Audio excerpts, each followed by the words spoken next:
একটা ভিডিও দেখাই। দত্তপুকুর থেকে 2 মাস আগে একজোড়া কাগজি এনেছিলাম,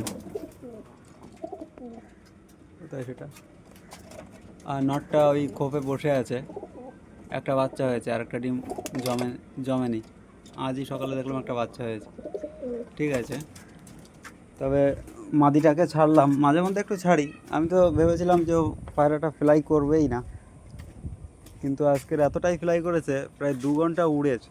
ওড়ার পর আমাদের এই বাড়ি থেকে ওই টাওয়ারে গিয়ে বসে আছে। ওকে এখন আসতে পারবে?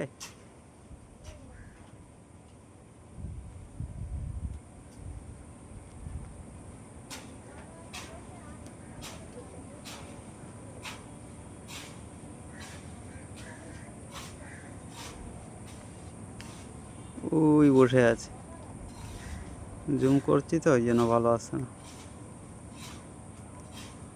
দেখা যাক কী হয়।